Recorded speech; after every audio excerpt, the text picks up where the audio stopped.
midi, bon lundi et bonne semaine à toutes et à tous. C'est la première sortie de l'invité du midi pour cette semaine et merci à chacun de vous d'être toujours des nôtres. L'État haïtien a totalement failli. Aucune institution républicaine n'est debout. Pas d'exécutif, pas de législatif et pas de judiciaire non plus.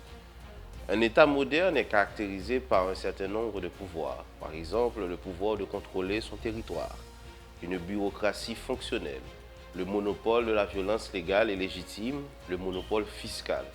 Aujourd'hui en Haïti, l'État, ou ce qu'il en reste, n'est en contrôle de rien, sinon des maigres ressources de nos caisses publiques. Nous sommes complètement sortis du cadre juridico-légal qui justifie l'existence de l'État. La Constitution n'est plus d'application et les formules de sortie de crise, tantôt les unes, tantôt les plus saugrenues que les autres, complètement absurdes certaines fois. Les accords pleuvent de partout, tout le monde veut le pouvoir. La tutelle invisible étrangère se renforce et la pauvreté ne fait que s'accroître au jour le jour. Comment revenir à la normalité institutionnelle? Comment faire en sorte qu'on reprenne le contrôle de l'État et le restaurer dans ses fonctions régaliennes? Comment réinventer un nouveau régime de loi adapté à la situation à laquelle nous vivons aujourd'hui? Doit-on revenir à 1804? Que doit-on faire? Louis Nopierre, docteur en sociologie et ancien membre du comité consultatif indépendant pour l'élaboration du projet de la nouvelle constitution mise sur pied par l'ancien président Jovenel Moïse, professeur des universités, est notre invité pour ce midi. Bonsoir professeur et bienvenue à l'invité du midi. Bonsoir Samy, c'est avec toujours un plaisir, c'est avec un plaisir que j'ai répondu à cette invitation. C'est avec plaisir aussi que nous vous recevons sur le plateau de l'invité du midi. Et nous allons parler justement de cette crise haïtienne multiforme, une crise qu'il faut analyser sous plusieurs angles, tant les problèmes sont nombreux, à commencer déjà par l'effondrement de l'État. Oui, alors l'effondrement de l'État, au fond, c'est le résultat de tout un processus parce qu'on est sorti en 86, Oui, de 30 ans de dictature, d'un État extrêmement totalement autoritaire. autoritaire. Et il y avait une réaction par rapport à cet état de fait. Et donc, on a voté une constitution, au fond, qui était une sorte de réaction, puisque, au fond, lorsqu'on regarde la constitution de 87, on voit une sorte d'obsession pour diluer le pouvoir, pour décapiter, au fond, le pouvoir, et avec beaucoup de contradictions que cela comporte. C'était à cause du spectre de la dictature. Comme on est sorti à peine d'une dictature, donc on voulait à tout prix se protéger pour ne pas revenir à la situation hantée. Exactement, mais ce qu'on peut appeler un trauma. C'est une sorte de peur qui résulte d'une expérience vécue, mais une expérience qu'on n'a pas assimilée, qu'on n'a pas maîtrisée. Et tout le comportement cherche à se prémunir contre cette expérience, au fond, et qui parfois qui ne pourrait pas se reproduire pour X raisons. Mais la Constitution de 87 a fait tout pour justement faire en sorte que, à l'époque, on disait qu'il fallait édenter le pouvoir et les conséquences sont encore là, puisque dans cette stratégie, on a dilué le pouvoir, on a mis en place des mécanismes qui sont complètement incohérents et peut-être qu'on pourra revenir là-dessus. Oui, on pourra revenir là-dessus, mais est-ce qu'on peut comparer, par exemple, la réaction, comme vous l'appelez, de 1980, et après 1986 et à la sortie de la dictature des Duvalier, à, par exemple, la même réaction qu'on a eue après l'indépendance, où l'on voulait se prémunir contre un éventuel retour des Français? Ce n'est pas du tout la même chose et effectivement, ce n'était pas une simple peur, c'est-à-dire qu'il y avait une hostilité déclarée de toutes les puissances esclavagistes de l'époque, puisque tout l'environnement d'Haïti était encore esclavagiste et les Français ne renonçaient pas absolument à se départir de Saint-Domingue. Et donc, il y avait beaucoup de menaces qui étaient bien réelles. Donc, il fallait mettre en place une organisation. Et peut-être que ce qui a été privilégié, c'était peut-être une organisation militaire, mais qui était peut-être plus ou moins adaptée aux menaces qui étaient réelles. Mais après 86, je pense que... La peur n'a pas été tout à fait justifiée, selon vous? Non, puisque en fait, on était dans un monde qui se démocratise et Haïti rentrait de plein pied dans un monde, et ne serait-ce que par le fait qu'on a signé pas mal d'accords commerciaux multilatéraux. Donc on rentre dans l'Organisation mondiale du commerce. Et c'est aussi l'époque de mutualisation d'un ensemble de problèmes, enfin de gestion de problèmes, et que ce soit au niveau climatique, la gestion, il y a eu la crise pétrolière, je crois, en 1978, et ensuite il y a eu aussi le début d'une sorte de prise en charge de la criminalité transnationale. Et donc l'État haïtien était déjà impliqué dans un certain nombre dans une dynamique et avec des États qui sont eux-mêmes démocratiques. Et en 87, on était déjà un petit peu à l'aube de la fin de la guerre froide. De la guerre froide. Donc, c'est-à-dire que le retour, il y avait très peu de chances d'un retour à la dictature. Et même la société haïtienne aussi se démocratisait peu à peu. Oui. Donc, c'est-à-dire que la démocratisation de la société haïtienne était quand même inévitable. Et oui, puisque au fond, c'est qu'il y a eu plusieurs grands phénomènes. On a déjà une augmentation de la population progressivement. C'est-à-dire qu'on on passait de 3 millions et quelques dans les années 70 à peut-être 5-6 millions déjà en 86. Donc on avait déjà un brassage de la population. Et le pays commençait aussi à s'ouvrir, ne serait-ce que par le biais d'une diaspora qui commençait à cette époque à se faire sentir. Donc il y avait plus de communication avec l'extérieur. Et ensuite, on allait rentrer dans une économie plus ou moins de marché et qui, d'une certaine manière, amène un peu plus d'ouverture dans la société. Et c'est au même moment que les communautés traditionnelles, les villages, les bourgs et le poids de la famille commençaient à être peu comment dire, il y avait moins d'emprise des communautés sur les gens, sur les individus. Et là, on commence à avoir une sorte d'individualisation de la société, les gens commençaient maintenant à revendiquer leur originalité, leur spécificité. Chacun voudrait choisir son mode de vie, choisir son mari ou son futur mari ou sa future femme. Donc il y avait moins d'emprise de la communauté sur les individus. Donc, et ça demandait justement d'avoir une nouvelle forme d'organisation de la société qui prend en compte à la fois ce vent de liberté qui souffle dans le monde entier et ensuite avec l'individu qui se manifeste ou qui émerge dans sa différence, dans sa spécificité, dans sa particularité. Et il y avait aussi les États-Unis d'Amérique qui a un peu supporté cette dictature. Parce que justement, c'est une dictature qui lui garantissait un combat sans merci contre les communistes, contre une certaine gauche. Et cette menace n'était plus de mise et que les États-Unis n'avaient plus besoin de régime qui l'aidait à combattre les communistes. Donc, on n'avait plus besoin des Duvalier. Exactement. C'est-à-dire qu'il n'y avait plus cette séparation du monde en bloc d'influence, l'influence communisme, l'influence capitalisme. En fait, on rentrait justement dans une économie dans un monde multipolaire. Et, oui, multipolaire et une économie de marché dominée par le libéralisme.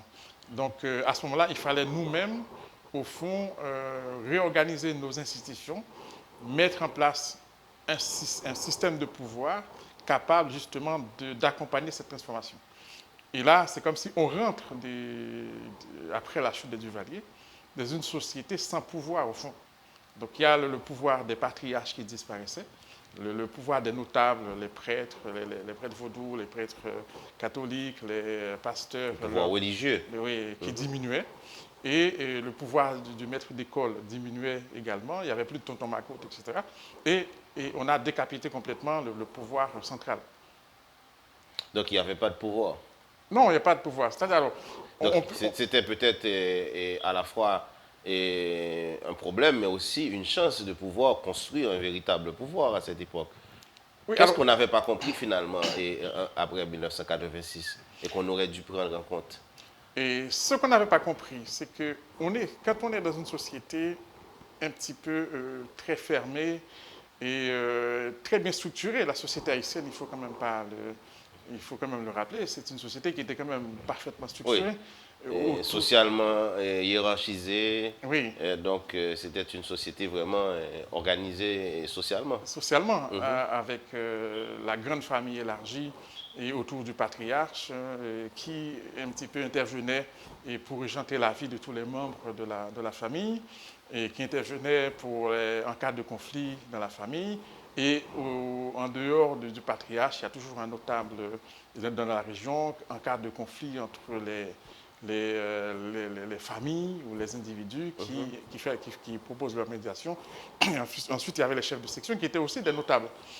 Et donc, on avait un droit coutumier et qui était extrêmement efficace.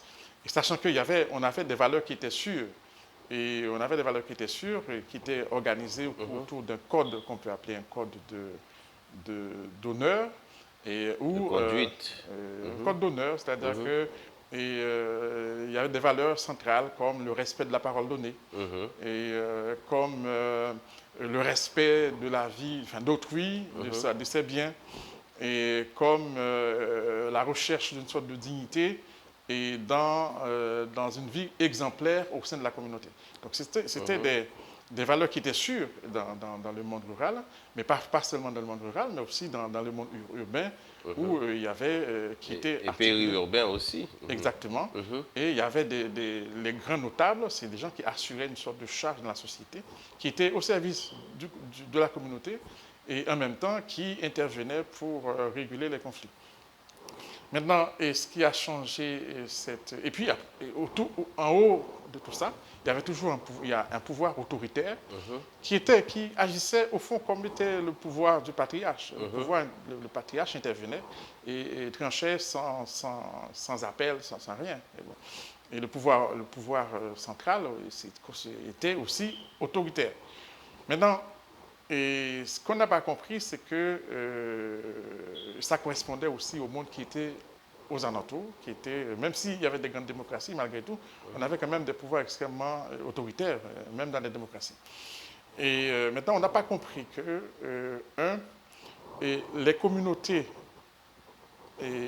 familiales, les grandes qui prenaient en charge à la fois la conformité des conduites des membres par rapport aux traditions de la famille, aux traditions religieuses, par rapport aux traditions familiales, etc. Et en même temps, qui faisaient aussi office de protection sociale. C'est-à-dire que les parents investissent dans les enfants et quand ils deviennent âgés, maintenant les enfants investissent dans les parents. Exactement. Et les grands frères et les grandes sœurs s'occupent des plus petits. Des plus petits. Oui. Et tout ce monde-là disparaissait. Et on a un monde qui émerge. Aujourd'hui, ça peut être le plus petit qui prend soin de toute la famille. De toute la famille. L'esprit reste. L'esprit reste. Et donc, et les familles étaient quasi autosubsistantes.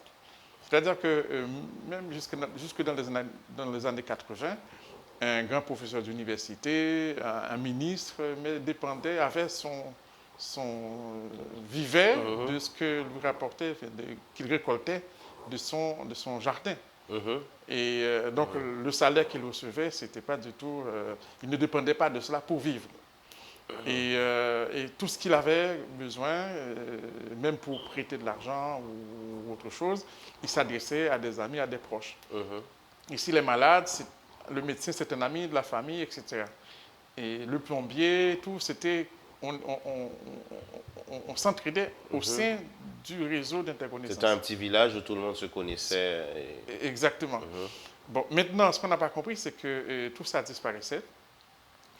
Et la satisfaction des besoins des gens dépend de plus en plus d'un marché, c'est-à-dire qu'il y a des gens qui sont prestataires de services, des plombiers, des médecins, des avocats qu'on ne connaît pas.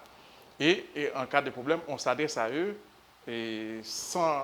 pour avoir des réponses à ces Déjà la besoins. crise de la confiance. Donc maintenant, il y a la question. Tenant compte de l'attitude de l'haïtien par rapport à l'inconnu, et qui ne fait pas souvent confiance. Hein. Exactement. Donc, ce qu'on n'a pas compris, c'est que maintenant, il y a de nouvelles demandes en termes de régulation, et en termes de capacité d'arbitrage, et en termes même de sanctions, qui avant, la communauté prenait en charge parce que les relations étaient limitées aux gens qui se connaissaient. Parce que là, on entre d'emblée dans une république au sens plein du terme. Et dans une république ou dans la société. Et parce que la société, c'est un peu différent de communauté. Et la communauté s'articule autour d'un ensemble d'institutions, que ce soit la famille. De liens plutôt organiques. Mécaniques, la famille, etc. Mais ce qui fait la particularité de ces institutions, c'est qu'ils sont là pour reproduire la tradition. Entre des gens qui se connaissent, entre des gens qui revendiquent une appartenance commune. D'ailleurs, c'est pour ça que l'oraliture avait une si grande importance dans ces communautés-là. Exactement, parce que c'est à travers l'oral, à travers les contes, et les mythes, les légendes, qu'on transmettait la tradition, et qui soudait la communauté, etc. Maintenant, l'individu était absorbé dans la société, et il n'avait pas d'autonomie, il n'avait pas de liberté propre. Et maintenant, une fois que ces communautés disparaissent, il faut que maintenant que l'État intervienne. Il faut que l'État arrive maintenant à concilier l'individualité et le collectif, ce qui était pris en charge dans les communautés, puisque l'individu n'existait pas, c'était la communauté qui existe. Donc maintenant, l'individu émerge, donc la société se constitue, donc on n'a pas su mettre en place l'appareil administratif et juridique qui prend en compte tout ce nouvel élément dans le développement du pays. Exactement. Maintenant, c'est une nouvelle forme d'organisation. Et c'est une nouvelle forme de pouvoir.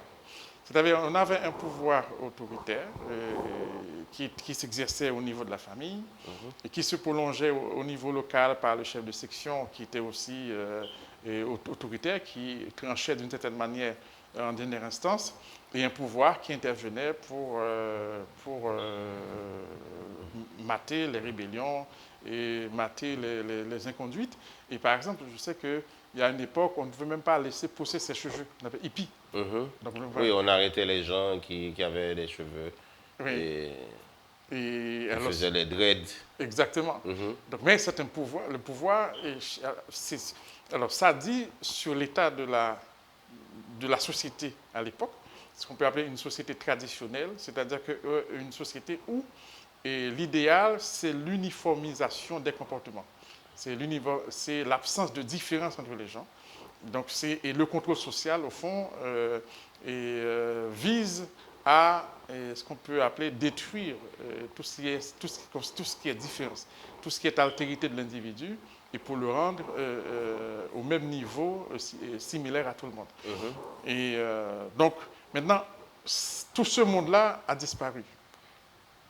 Et peut-être qu'en 1986, lorsqu'il fallait construire un pouvoir, et suffisamment fort, tous les pouvoirs sont forts, il n'y a pas de pouvoir mou, etc. Mais c'est une question d'orientation de pouvoir et du problème qu'il a à gérer. Donc maintenant, avant, le problème qu'il avait à gérer, c'était un problème de déviance dans la communauté, et c'est un problème de groupe un peu hostile, et qui faisait un petit peu animer la rébellion, et la sédition, qui voudrait passer peut-être au communisme, tout ça, c'est ce qu'il fallait gérer. Donc il faut un pouvoir qui était adapté à cela. Maintenant, ces problèmes n'existent plus.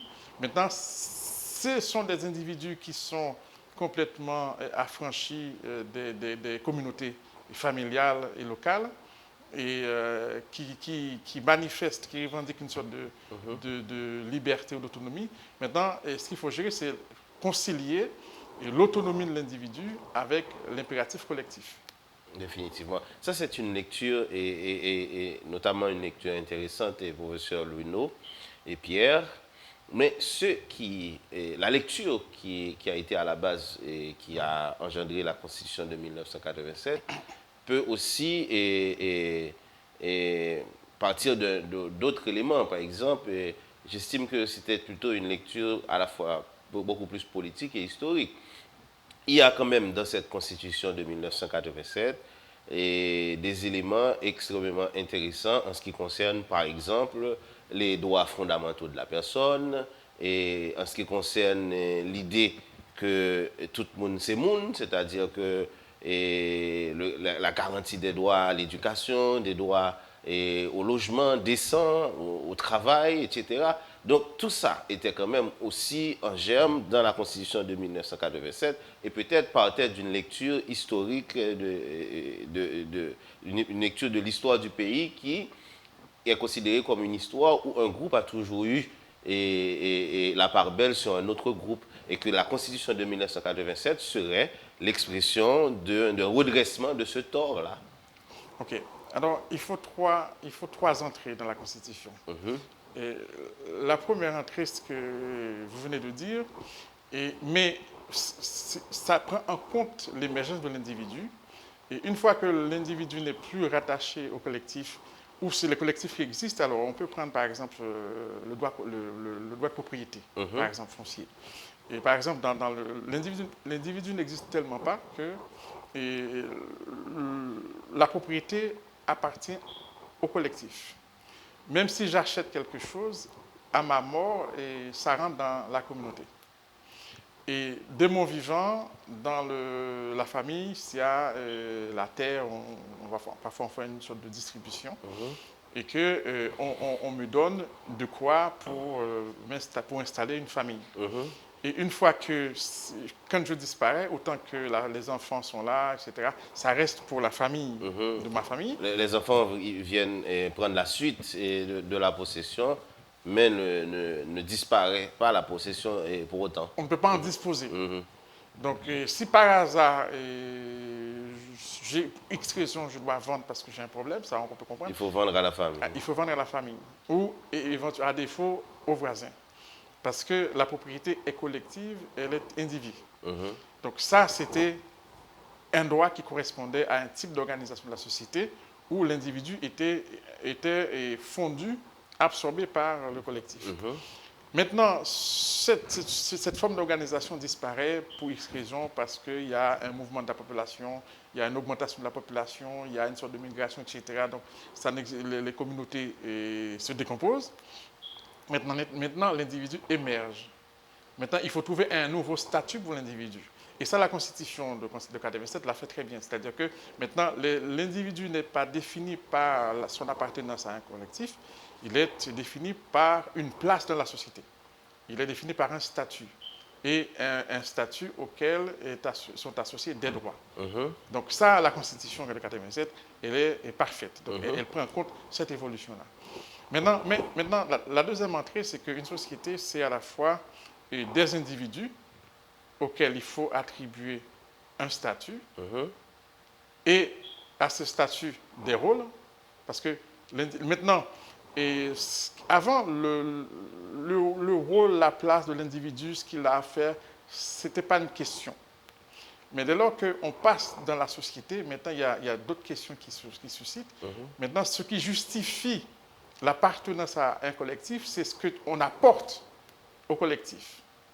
Donc maintenant, l'organisation de la société, ce qu'on appelle la société moderne, c'est la mise en place d'un ensemble de mécanismes qui attribuent à l'individu des rôles bien spécifiques et qui lui permettent de contribuer au fonctionnement du collectif, ou bien évidemment le fonctionnement où il faut résoudre des problèmes d'éducation, des problèmes de santé, des problèmes de conflits juridiques, etc. Et ce rôle-là, on est capables de l'assumer parce qu'il y a un système d'éducation qui fait qu'on est professeur, on est plombier, on est mécanicien, on est juge, on est avocat, on est grand fonctionnaire. Donc à ce moment-là, il y a l'individu auquel il faut assurer une place et une fonction dans la société.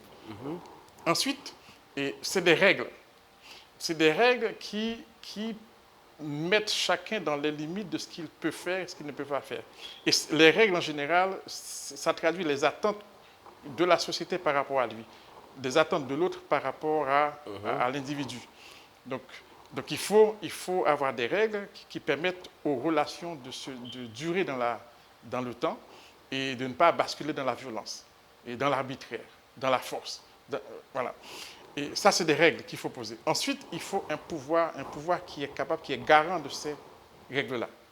Donc, qui intervient pour sanctionner les violations. Et là... D'où le rôle de la justice, le rôle fondamental de la justice. Et mettre tout ça... Dans ce nouveau système. Mais c'est un ensemble de pouvoirs. Donc, il y a plusieurs fonctions dans le pouvoir. Il y a ceux qui font les règles, c'est le Parlement. Il y a celui qui intervient pour trancher les conflits ou bien sanctionner ceux qui sont en conflit avec les règles et le droit pénal. Ce sont les magistrats.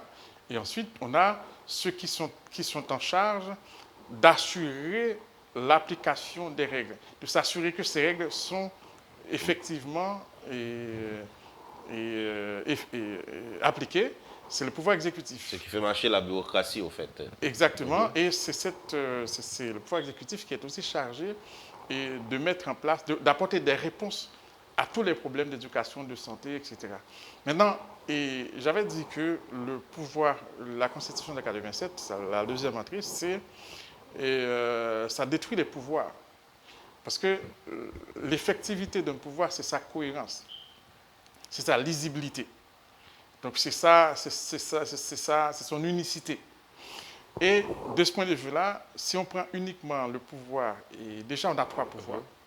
Je ne voudrais pas que vous oubliez ce que vous disiez tantôt, mais il y a un élément dans ma première question que j'aimerais vous voir réagir là-dessus, à savoir que la Constitution 87 entendait redresser un tort historique, à savoir qu'un groupe a toujours accaparé toute la richesse du pays.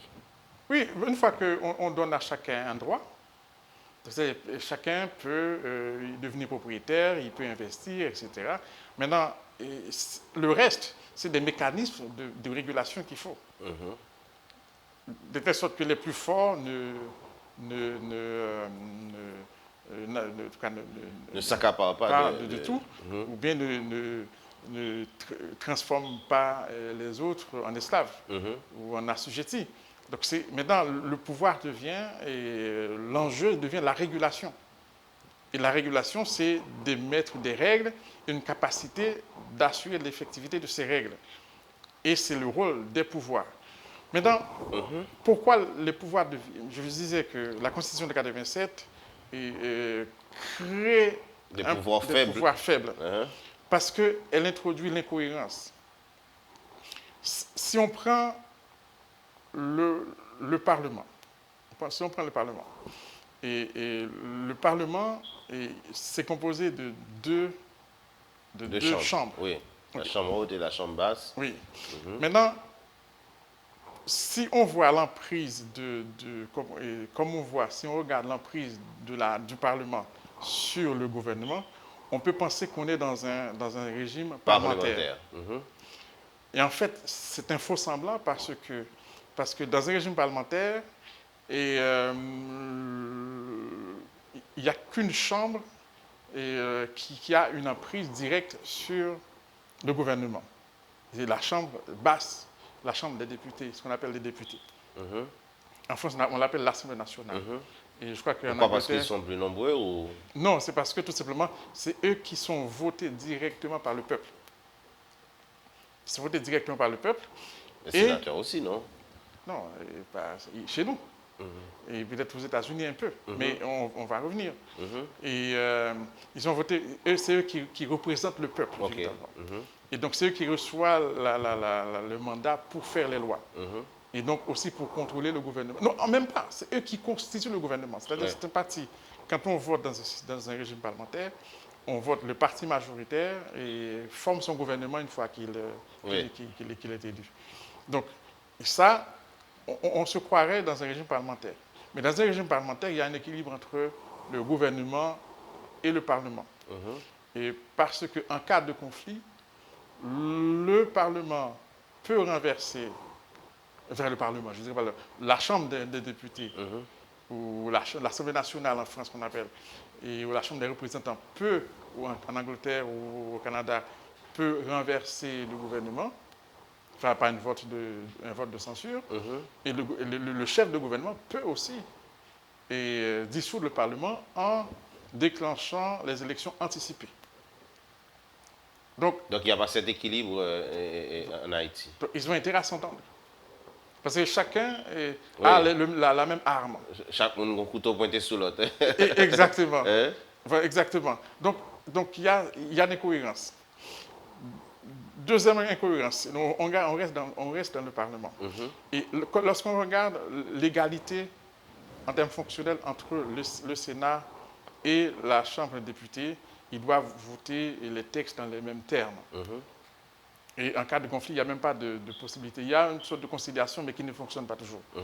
Donc, on peut croire qu'on est dans le régime, dans le parlementarisme américain. Ce n'est pas du tout le cas. Parce que dans le parlementarisme américain, le Sénat ne lit pas son président. C'est le vice-président. Le vice-président, c'est-à-dire celui qui seconde le président de la République, qui fait office de président du Sénat. Exactement. Et il y a une question culturelle. Et aux États-Unis, c'est une société de négociation permanente. Mais il faut dire aussi que le vice-président, lui aussi aux États-Unis, est élu. Exactement. Et fait partie c'est de l'équipe qui est du président. Et donc, le Sénat peut être dans un bord, et puis le vice-président, son président est dans un autre bord. Ça dépend. Donc, on n'est pas du tout dans le schéma américain. Et donc, finalement,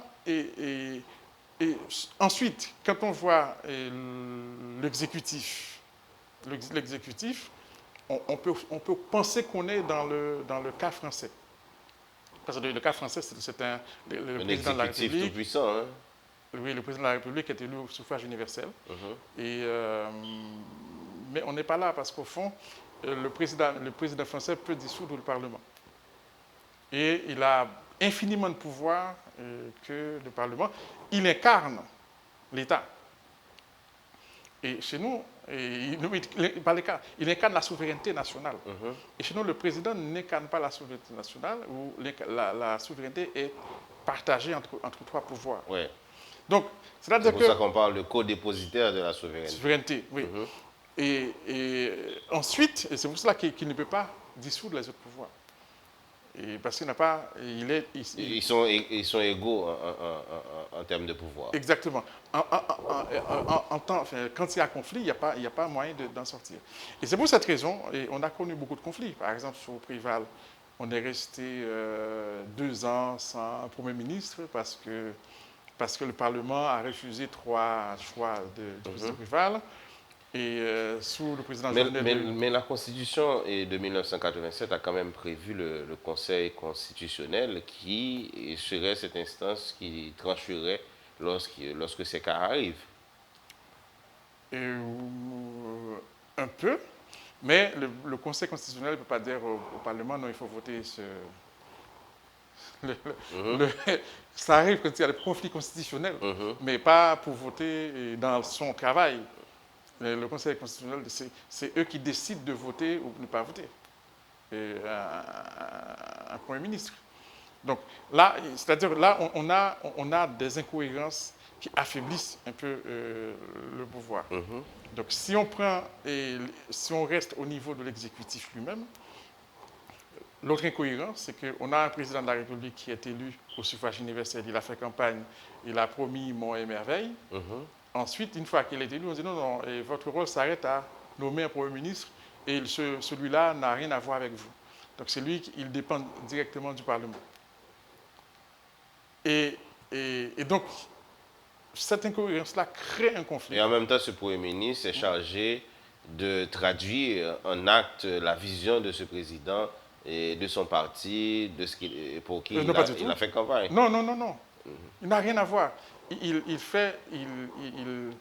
met en place sa principale, donc sa politique générale, et qui est justement une autre incohérence, c'est que lui, il sort d'un parti qui est censé être majoritaire. Ouais. L'autre incohérence, c'est qu'on adopte un système où, dans des grandes démocraties, où il y a des grands partis qui sont des véritables institutions, où un parti peut gagner et des élections et sortir majoritaire au Parlement. Ce n'est pas souvent le cas ici. Non, ici, on a des groupuscules. C'est encore une autre incohérence. Qui fait que pour choisir un Premier ministre, donc il va falloir marchander déjà, dans un premier temps, avec les présidents des deux chambres. Ensuite, il faut encore aller marchander avec les partis politiques qui sont le plus souvent présents, pas moins d'une quinzaine le plus souvent, au Parlement pour monter son gouvernement. Et comme en contrepartie, on donne des postes, les ministres, les directions générales, etc. Et la transaction n'a pas terminé. Et il faut ensuite aller négocier avec les parlementaires pour le fameux article 158 qui autorise au fond le gouvernement, qui légitime le gouvernement, c'est le vote de la politique générale. Et là encore, il faut voter. Oui, et souvent on dit le vote est politique, éminemment politique. Voilà. C'est une façon pour dire que il faut négocier. Il faut négocier, ou même si le document est d'une certaine valeur, on n'est pas obligé d'en tenir compte puisque le vote est politique. On ne le lit même pas. Donc, voilà. Et ça, l'effondrement, déjà, ces incohérences fait qu'on crée des tensions entre les deux têtes de l'exécutif et on crée un régime de marchandage entre l'exécutif et le Parlement. Et à l'arrivée, c'est qu'on a le gouvernement est peuplé, on peut dire comme ça, d'individus d'horizons divers, où chacun est beaucoup plus vaut allégeance au groupe qu'il a mis là qu'au Premier ministre, qui parfois ne peut même pas parler aux autres ministres. Donc il y a un problème de cohérence gouvernementale. Ensuite, on va avoir une autre cohérence administrative, c'est-à-dire que les places les plus importantes, les plus intéressantes en termes au niveau lucratif, ça fait l'objet de négociations. Donc on va avoir des directions générales, une diplomatie et autres, avec des gens qui vouent allégeance à ceux qui ont contribué à leur installation dans cette fonction, qu'à l'administration, qu'à rester fidèle à l'esprit de l'administration, à la mission de l'administration. Donc, à l'arrivée... Donc, c'est un véritable processus d'émiettement de l'État. Émiettement, je crois que c'est le mot, ou d'effondrement de l'État. Et donc, en grande partie, l'effondrement de l'État haïtien, on ne sait pas si les gens sont compétents ou incompétents. Ça, le problème se poserait après. Mais le problème se pose au niveau même du processus de recrutement des gens du gouvernement et des gens de la haute administration publique et de leur allégeance. Ouais, définitivement. Maintenant, ce pouvoir est créé, ce pouvoir faible créé par la Constitution de 1987 et va nous amener à cette situation d'émiettement de l'État et qui nous conduit directement vers l'effondrement de l'État. Maintenant, la question, M. Pierre, c'est comment revenir à la situation ante, comment retourner à la normalité institutionnelle ou bien comment résoudre ce problème. On sait que vous étiez membre de ce comité consultatif indépendant qu'avait mis sur pied le défunt Jovenel Moïse, ancien président de la République assassiné, et ce projet de constitution que vous avez élaboré a fait quand même pas mal de bruit au sein de la société. Et maintenant qu'on est un peu à l'écart de tout ça, au calme, et au fait, c'est quoi la vérité sur cette constitution? Pensez-vous vraiment que cette constitution allait pouvoir nous remettre dans la normalité institutionnelle ou effectivement facilitait-il et des pouvoirs énormes, exorbitants au président de la République et ancien comme nouveau? Et, non, alors, l'objectif, c'est de créer un pouvoir cohérent. Un pouvoir cohérent et adapté aux grands enjeux qu'on a, aux grands impératifs.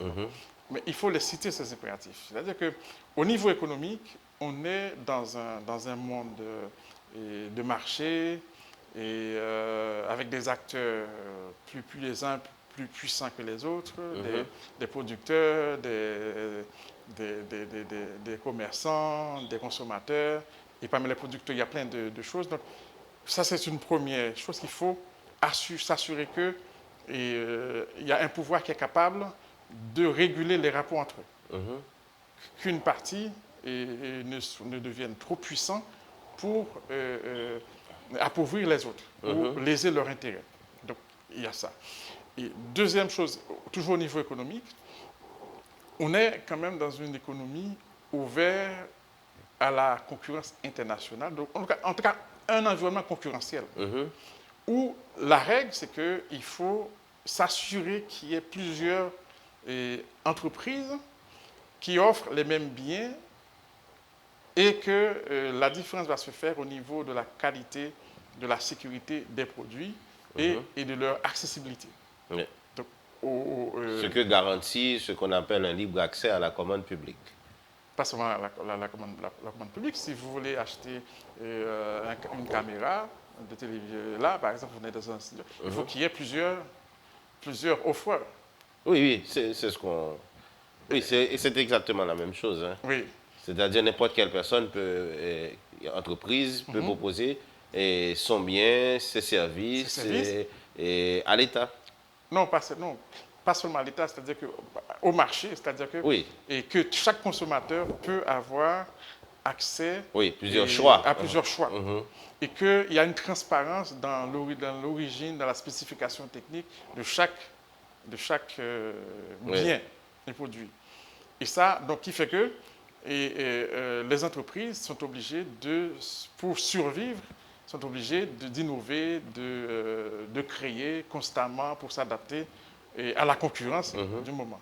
Donc il faut avoir un pouvoir capable de garantir la règle de la concurrence entre les acteurs, etc. Pour le marché public, c'est quoi la concurrence? Il faut des mécanismes qui permettent à ce que plusieurs intéressés puissent formuler des offres de services et qu'on choisit la meilleure offre possible. Donc, et c'est ça, et ça c'est parce que c'est un pouvoir qui est capable de garantir ces règles-là. Donc, ça c'est le premier enjeu au niveau économique, un pouvoir capable d'intervenir pour sanctionner la violation des règles. Au niveau social et politique, on a l'État haïtien de plus en plus obligé de partager les risques internationaux. On a un certain nombre d'engagements pris en ce sens, que ce soit la lutte contre le crime transnational, contre la drogue, contre la drogue, le blanchiment, etc. Mais aussi, il y a d'autres enjeux liés à l'environnement, etc. Donc, il faut un État capable de satisfaire à ces nouvelles exigences. Ensuite, on est passé de 6 millions à 11 millions, avec une augmentation des besoins en termes d'infrastructures, d'écoles, d'hôpitaux, etc. Donc, il faut qu'on ait la capacité de les faire. Maintenant, avec un pouvoir incohérent tel que c'était fait, donc c'est difficile pour l'État haïtien, au pouvoir, d'intervenir pour satisfaire ces exigences ou ces attentes qui pèsent sur lui.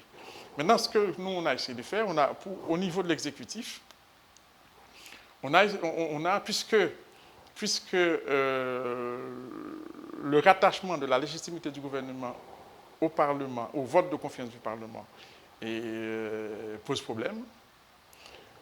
Maintenant, on dit qu'on va faire en sorte que, on va faire en sorte que le gouvernement, sa légitimité, soit rattachée directement au mandat du président, puisque le président de la République a fait campagne et il a fait des promesses.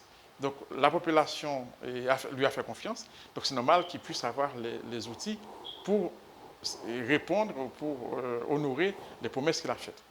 Donc à ce moment-là, on coupe le cordon ombilical entre l'exécutif et le Parlement en ce qui concerne la formation du gouvernement. Oui. Il y a d'autres incohérences au niveau du Parlement. Donc on avait les deux chambres. Mais le pouvoir exécutif reste dans son cœur de métier qui est de garantir l'exécution des lois et la mise en place et la conduite de la politique de la nation. Et il y a là, il y a un certain nombre de choses partagées. Et des nominations, certaines nominations, il faut avoir le contrôle du Parlement. Ça ne sort pas, sauf qu'on change un peu les règles pour éviter les blocages. Mais le contrôle existe. C'est-à-dire que si on nomme un directeur général de la police, on nomme les directeurs généraux, on nomme Ils n'apportent plus leurs documents au Parlement pour vérifier s'ils sont de nationalité haïtienne, s'ils sont de bonne mœurs, s'ils sont des gens de bien. Non, ils contrôlent. Ils contrôlent. Oui, ils contrôlent. Et si la personne répond à toutes les exigences, ils contrôlent. Ça continue. Et dans le cas où ce n'est pas le cas, qu'est-ce qui se passe? Non, maintenant, ils ont un délai pour donner leur avis. Ils ont un délai à donner leur avis. Si l'avis est défavorable... L'exécutif ne tient pas compte de leur avis? Non, il faut... Il remet. Il renvoie. Et d'autres personnes, d'autres choix. Mais à un moment donné, il faut trancher. Donc, c'est-à-dire ça, au moins, il y a cette exigence qu'à un moment donné, il faut trancher. Mais l'exécutif n'a pas intérêt à nommer quelqu'un qui a reçu une non-confiance du Parlement. Ensuite, pour augmenter la performance du Parlement, en principe, ils devraient le faire par les règlements intérieurs, mais ils ne le font pas. Et maintenant, il y a un délai quand un projet de loi arrive au Parlement, et il y a un délai pour que ce soit inscrit dans l'agenda, et un temps pour que l'exécutif met la pression sur le Parlement. Non, la Constitution met la pression. C'est la Constitution, puisque maintenant, il y a un timing sur le rythme de la procédure, qui n'était pas avant, qui n'était pas... Donc, ce sont des failles dans la Constitution qu'on a comblées. Et maintenant, la deuxième chambre... Comment inversement cette Constitution prévoit de limiter les dégâts que peuvent causer l'exécutif lui-même? Non, l'exécutif, le dégât que l'exécutif peut causer, c'est dans quoi? C'est dans l'exécution du budget. C'est dans l'exécution du budget. Et ça ne change pas, c'est toujours le Parlement qui vote le budget. Mais l'exécutif, il y a au moins 5 ou 6 mécanismes de contrôle.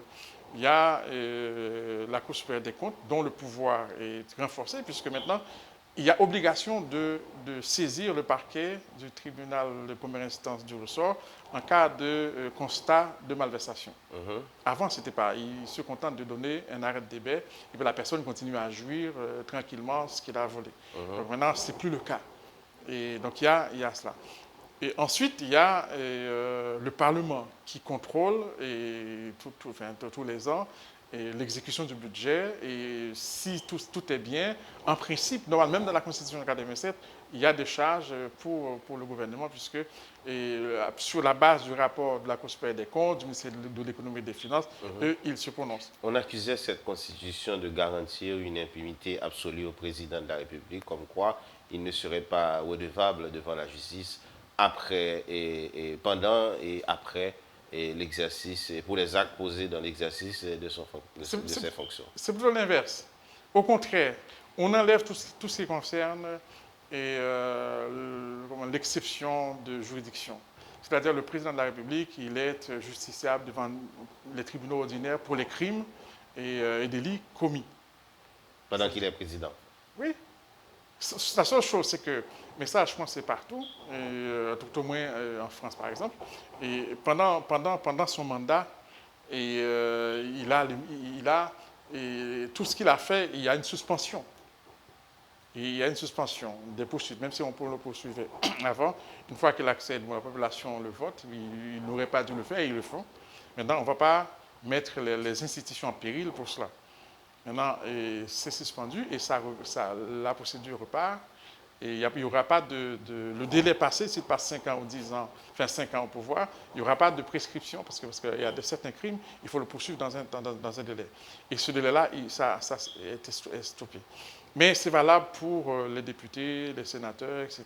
Donc, il n'y a plus de tribunaux d'exception. On n'aurait pas besoin de demander la levée de l'immunité parlementaire. Donc. Non.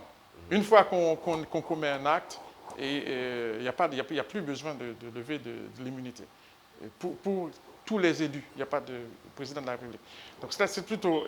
Par contre, il y avait une formulation qui était exploitée par nos amis.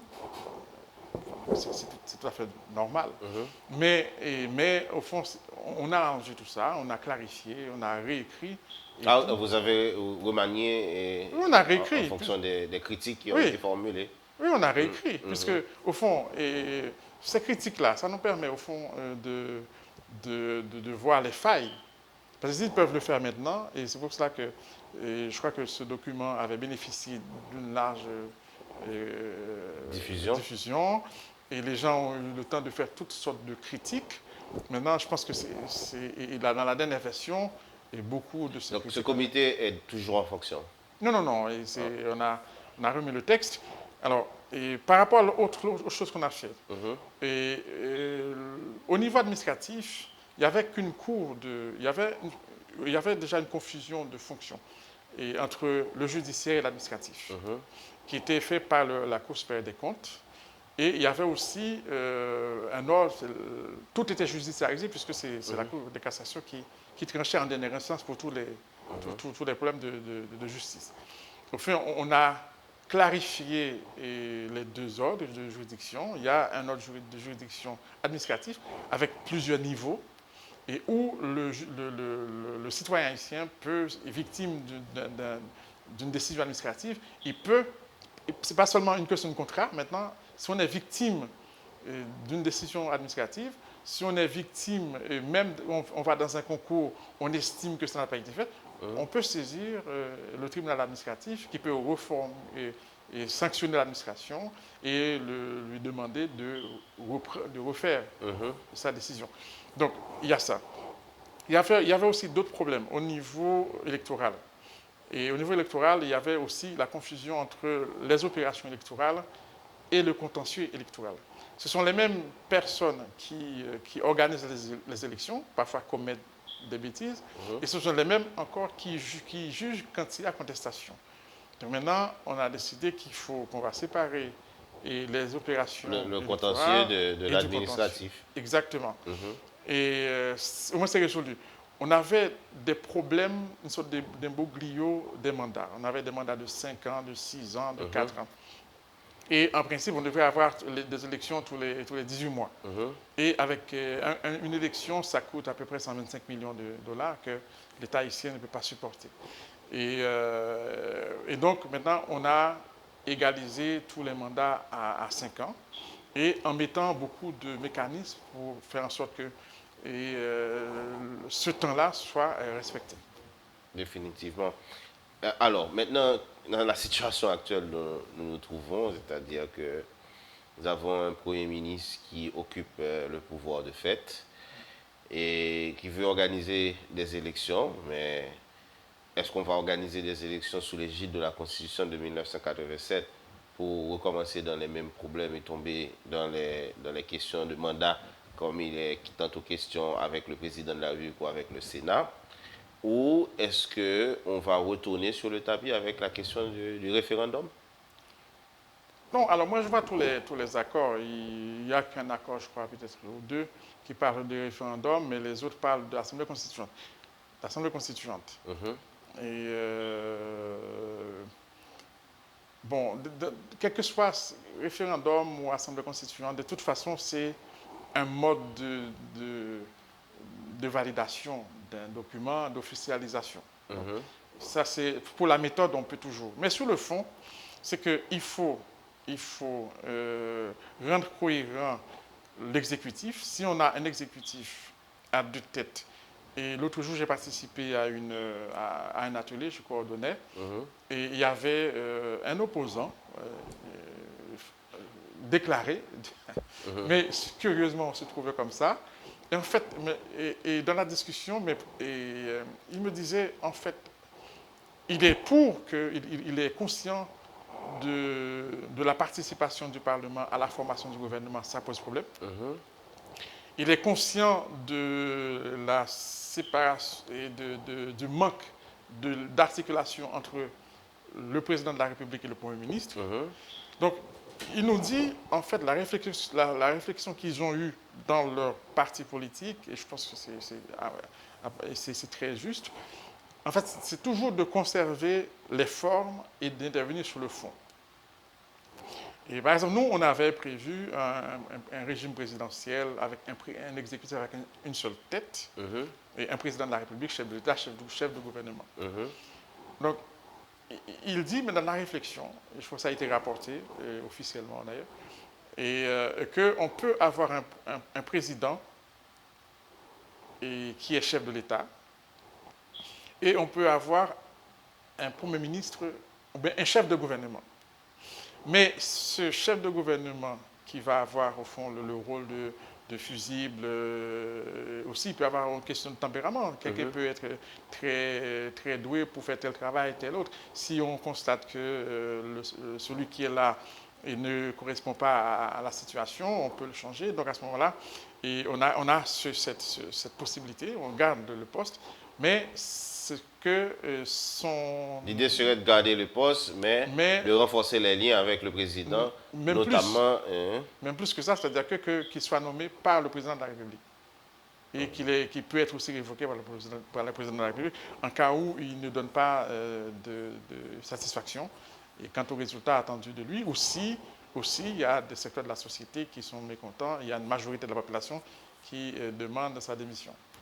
D'accord, merci M. Pierre. On est pratiquement à la fin de l'émission.